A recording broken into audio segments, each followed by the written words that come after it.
Desde quando o Sukuna tomou o corpo do Megumi, nos perguntamos como ele conseguiu atingir esse processo.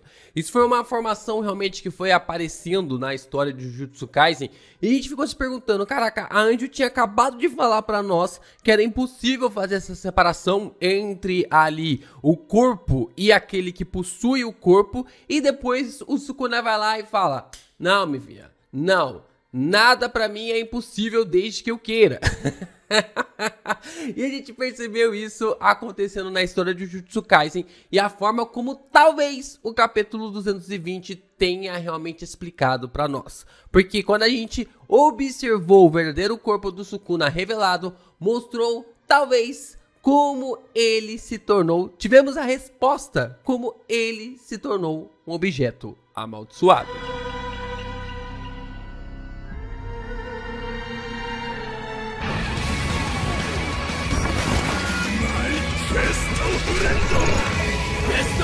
Yo, Geeks, aqui é o LP e vocês estão no canal do Geek Brasil. Fiquem ligados porque esse vídeo contém spoilers do mangá de Jujutsu Kaisen. Sim, pessoal, vamos aqui então comentar sobre como o Sukuna se tornou um objeto amaldiçoado. Qual é esse processo? Qual é essa explicação? Será ele ali uma maldição? Será ele ali um ser humano? A gente sempre tem essa confusão dele ser um feiticeiro barra maldição. Será que tem esse processo realmente parecido com aquilo que aconteceu com o Tengen? O último capítulo pode nos ter dado uma resposta sobre para onde o Gege quer andar com o Sukuna, quer caminhar com o personagem. Então, se vocês estão empolgados com esse vídeo, já deixa seu like, se inscreve aqui no canal, ajuda a gente a continuar crescendo aqui na plataforma, se inscrevendo, compartilhando, e se você puder também, se torne membro aqui do canal ou faça sua doação aqui no Valeu para ajudar a gente a fazer vídeos cada vez mais incríveis. Vamos lá, né? No capítulo 220 de Jujutsu Kaisen, a gente teve a revelação do verdadeiro corpo do Sukuna, né? A gente finalmente ali numa conversa, né, interessante do Kenjaku com o Kogane e também ali com o Tengen, né? O Tengen agora virou o Pokémon Master do Kenjaku. E a forma como tem esses controles ali sobre o jogo do abate, sobre a forma realmente, ó, se você não me obedecer, eu vou destruir a base toda criada, porque agora eu controlo o GM. Eu controlo o dono do servidor, e aí, cara, o Kogane teve que aceitar tudo ali que o Kenjaku acabou proporcionando pra ele.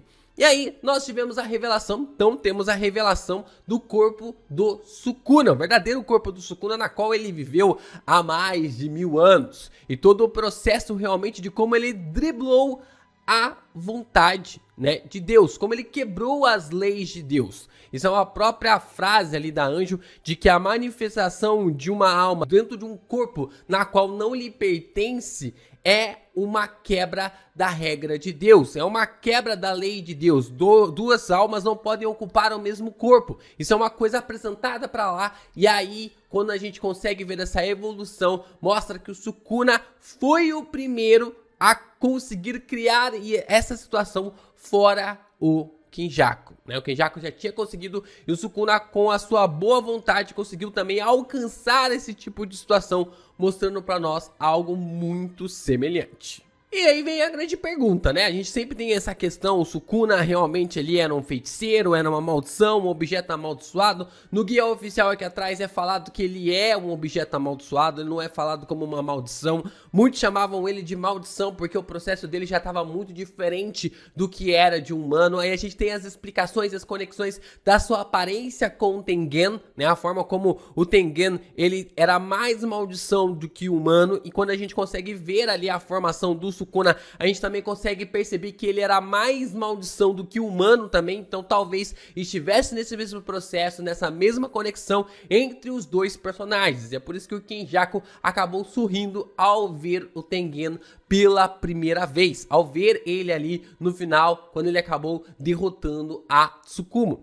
Isso é bem interessante porque todo esse processo do Sukuna para se tornar um objeto amaldiçoado pode ter algo conectado ao nosso mundo. Um processo budista chamado de Soku Shinbutsu, né? Soku Shimbutsu, ele é processo na forma de meditações ou coisa do tipo. A gente vai explicar com mais detalhes sobre o que é esse processo. E como nós já tínhamos dicas de que talvez era essa a resposta, esse era o caminho que o Gege estava seguindo com o próprio Sukuna. Já que na primeira imagem colorida da história, nós tínhamos ali o próprio Sukuna aparecendo no primeiro capítulo na formação de utilizar as roupas desse processo, as roupas deste ritual. Então já tinha ali uma resposta, já tinha um conceito, eu já tinha visto essa imagem, já tinha visto as roupas do nosso mundo sobre isso, mas eu conectei com a nobreza ao invés de conectar com a parte sacerdotal. Então essa é uma forma realmente como o Gege já tá caminhando, já tá entrando nesse processo pra gente entender como o Soku Shimbutsu pode ser realmente essa formação de como o Sukuna chegou até o processo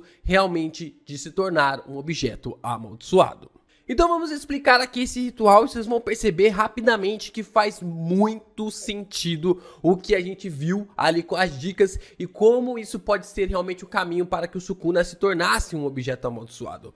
O Soku Shimbutsu, ele é uma prática religiosa ritualística budista que consiste na automumificação de monges. Com o objetivo de alcançar a iluminação espiritual, essa prática foi realizada por monges da seita Shingon, no Japão, entre os séculos 11 e 19. Tempo esse que bate com o período do Sukuna na Era Heian. O processo é extremamente rigoroso e envolve um longo período de tempo, que pode durar mais de 10 anos. Durante esse tempo, o monge passa por um intenso treinamento físico, mental e espiritual, além de uma dieta extremamente restrita. O primeiro passo do processo é a adoção de uma dieta à base de nozes e sementes, que tem como objetivo reduzir a gordura corporal do monge e preparar o seu corpo para o processo de mumificação. Após cerca de 3 anos nessa dieta, o monge começa a ingerir uma infusão de urushi, que é um tipo de verniz utilizado na produção de lascas japonesas, que é altamente tóxico. Pelo amor de Deus, gente, isso aqui é só um vídeo educativo.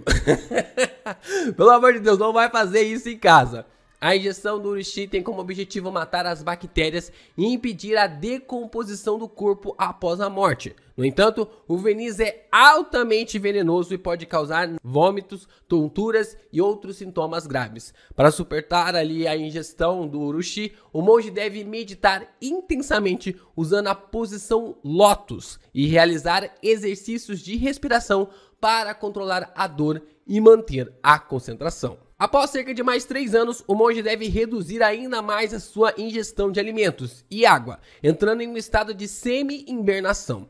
Durante esse período, o monge passa a meditar intensamente e a se concentrar na sua respiração, reduzindo as funções vitais do corpo e preparando-o para a morte. Quando o monge finalmente morre, os seus discípulos devem preparar o corpo para a mumificação. O corpo é lavado com água quente e depois seco com toalhas. Em seguida, o corpo é colocado em uma tumba de pedra, onde permanece por cerca de 3 anos, até a umidade seja completamente removida. Como vimos no capítulo 220, na caverna onde o Tengen e Kenjaku estavam. E da forma como esses sacerdotes que estavam ajudando ali, esses monges, poderiam ser representados através da figura do Uraumi. Sukuna não poderia chegar nesse estágio a não ser que tivesse alguém para lhe ajudar. E essa pessoa, durante esse tempo todo, foi o Uraumi. Depois desse período, o corpo é retirado da tumba e é vestido com roupas cerimoniais. Essas mesmas roupas que estavam no capítulo 1 e depois a gente viu no capítulo 220.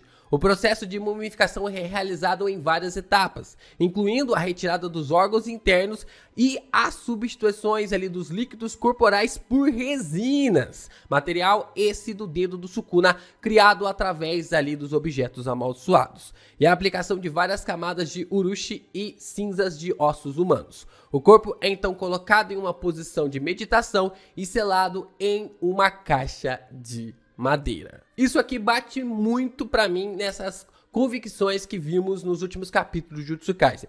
Provavelmente só se o Gege não quiser colocar realmente aqui o Soku Shimbutsu de uma forma para explicar como o Sukuna entrou como objeto amaldiçoado, mas eu acho que pelo menos ele vai servir como inspiração. Talvez ele coloque outro nome, talvez ele consiga colocar ali outro conceito, mas pra mim tá muito na cara que tem essa inspiração colocada aqui na história. E a questão importante aqui é que o Sukuna fez isso para chegar no que o anjo disse. Depois que experimentou a morte, ele aprendeu a dividir sua alma em objetos amaldiçoados.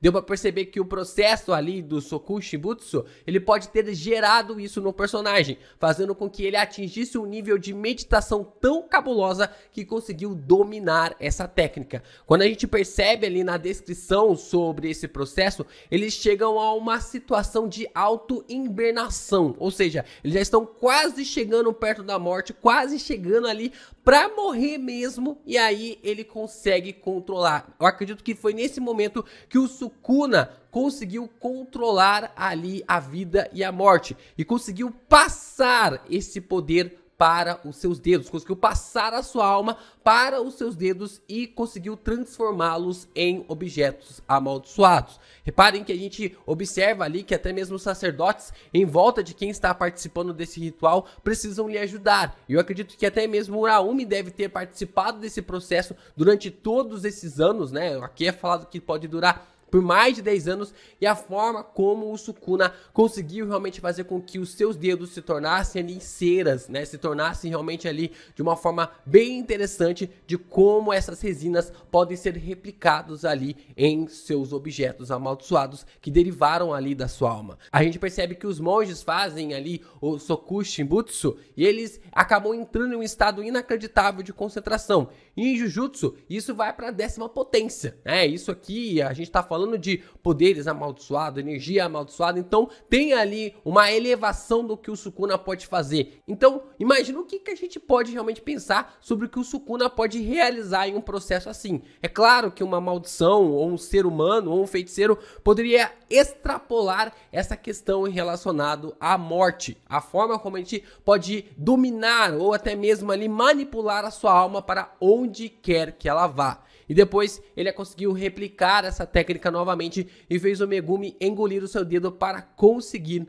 dominar esse poder. Por isso que ele falou que foi uma aposta, porque por mais que naquela época ele não tinha total controle sobre esse poder, porque ele não estava mais em controle do seu corpo, mas sim apenas no estado de hibernação. Agora ele controlando esse poder, controlando essa técnica, era uma aposta, porque agora ele estava controlando esse poder. E é por isso que ele decidiu apostar para conseguir controlar o corpo do Fushiguro. E todas essas partes são confirmadas para nós, né? Basicamente ele tem as suas referências para nós quando a gente observa o corpo verdadeiro do Sukuna na caverna, né? A gente observa o corpo sentado em posição de lótus dentro da caverna, como se tivesse um estado de meditação. A gente não consegue ver os dedos, mas dá para ter um entendimento de que esses dedos vieram desse corpo. A gente consegue ver essa estrutura sendo formada, até o chapéu que ele está utilizando pertence a esse ritual. Caraca, tá muito idêntico.